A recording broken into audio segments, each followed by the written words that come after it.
The first crucial step to getting what you want, to making lasting changes, is to get clear.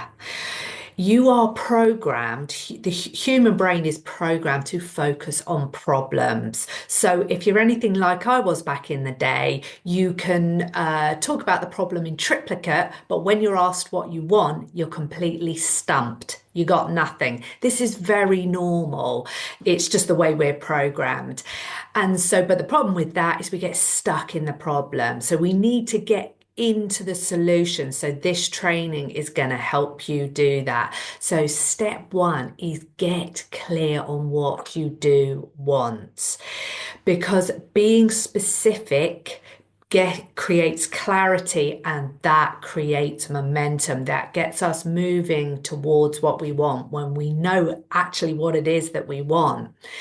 And then when you identify what it is that you want, it's very normal that all the reasons you can't have it will come up. And then we want this to happen. We want to find out what is standing in your way so we can actually start to solve for it. So don't worry. When you get clear on what it is you want, all the reasons why you can't have it will come up. That's normal. That's the important first step in taking action, is seeing all of these reasons why you can't do it.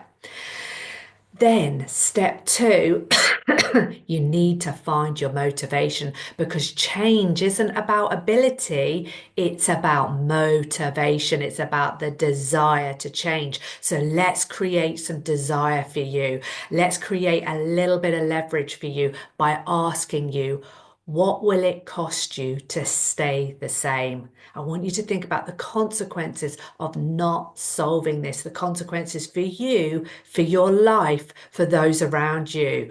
If you've got kids, what's the consequences for your kids if you don't solve this? What are you passing on to the next generation if you don't solve this? This stuff passes down the generations forever. It's no one person's fault, but it only takes one person to break the cycle, and that person can be you. This creates huge motivation for us when we think in these ways.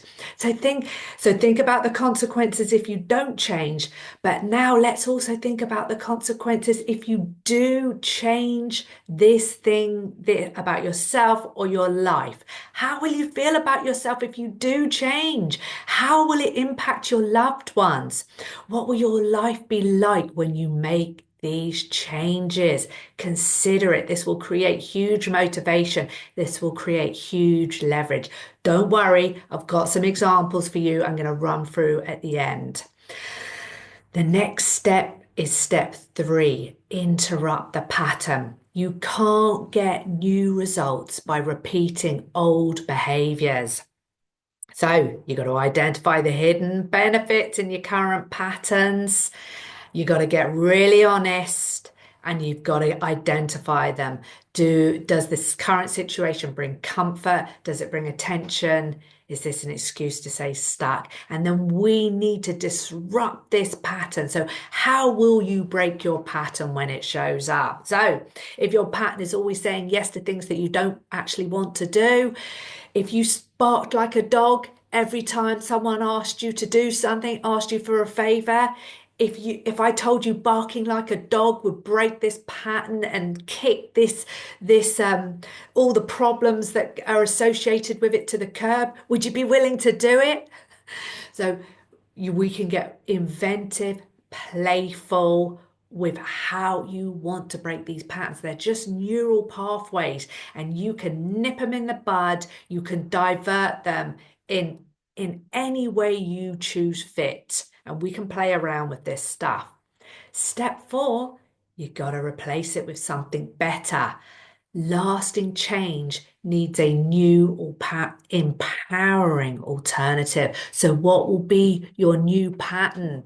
When you get back all the time and energy that you are draining to this pattern, what will you use it for? What fun stuff can you do instead? I promise you, when you resolve this never-ending problem in your life, you'll get all your time and energy back, and you can use that to go for other stuff in your life. Think about who's already made this shift and what can you learn from them. Identify people in your life who have what you want and pay attention to how they're creating it. Step five is you've got to reinforce the change. And this is so important. This one you really need to pay attention to. So, whatever you're doing right now, stop, come back to me. This is really important. Small wins matter. There's 100 steps between where you are now and where you want to be, and how you keep taking every little step forward is you celebrate. You celebrate every tiny little bit of progress and you identify what's the progress I have made today, no matter how small. You gotta celebrate it. You've got to recognize it. And step six is you got to test it. And how you test is you look back and you measure your progress. This is the only way we can test, we can measure real concrete progress is by looking back and seeing where was I and where am I now. And any tiny bit of progress, no matter how small, you got to notice it. But you can only really see progress when you measure backwards. If you measure forward, it's just you're into the world of not enough, more, more, more. And then the other way you test it is you share your goals with others for accountability. You let everybody know what it is you want to change, and that will create leverage, and you share your wins with everybody. Now I'm going to give you some examples. So a really common one for my people is overcoming chronic busyness. My people have a superpower. They are great at getting stuff done. They're great at moving a high tempo, but this can really start working against us and have serious consequences. So, number one, get clear on what you want. And what you want is to feel more present in your day, in yourself, and in your relationships instead of constantly rushing from one task to another. So that's what you want, and you identify what does feeling present feel like, okay? And you need to break that down. What does it feel like? Then you've got to find your motivation, step two. And in order to do that, you need to really get clear on how chronic busyness and the exhaustion and overwhelm and resentment that comes with it is damaging your relationships. It's ironic because we're often doing this for our relationships, but actually it's damaging them. And you have to really consider the consequences if you don't resolve this. And if you've got kids, you've got to really consider the consequences of you're passing these patterns on to your kids. They are absorbing this stuff and they're going to go out and have these problems too. And what's life like for you when you're constantly exhausted? So think about those consequences. Then think about how life will be when this is no longer an issue. Think about what life's like when you've got enough energy, when you sleep better, when you're present in your relationships. Think about the benefit for you, your life, your relationships, your kids. Think about what life will be like. Creates a lot of motivation. Then you've got to interrupt the pattern. For a client I've been working with, he said he had created a lot of leverage for himself. He got really clear on what it looked like, the emotional pattern of all this urgency, and he was able to create emotional pauses and ask, do I really need to say yes to this?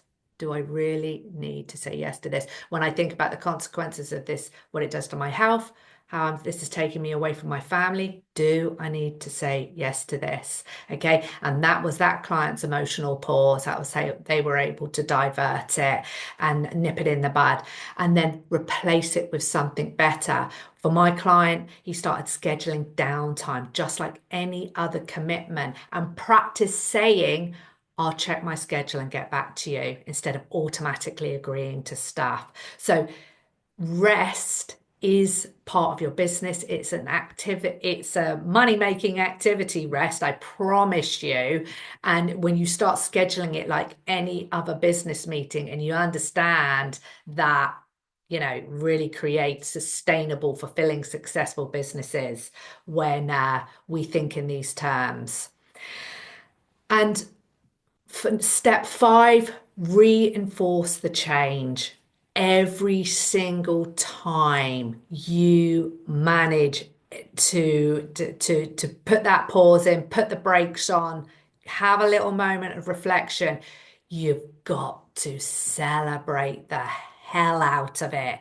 Every centimeter shift where you take a moment to say, hang on a minute, let me just have a think about the long-term consequences if I commit here, if I make this decision. It's life-changing, and every little millimeter bit of progress, you need to celebrate the hell out of it. And then you've got to test it. You've got to, on a day-to-day basis, be measuring progress. You've got to let everybody in your life know this is something you're going to work on, and tell them you're really committed to this for your own well-being and everybody else's. And, at the end of every day, this client was doing a done list. He threw out to-do lists and he started doing done lists at the end of every day. And it really was very effective in nipping this pattern in the bud. So I hope that's helpful.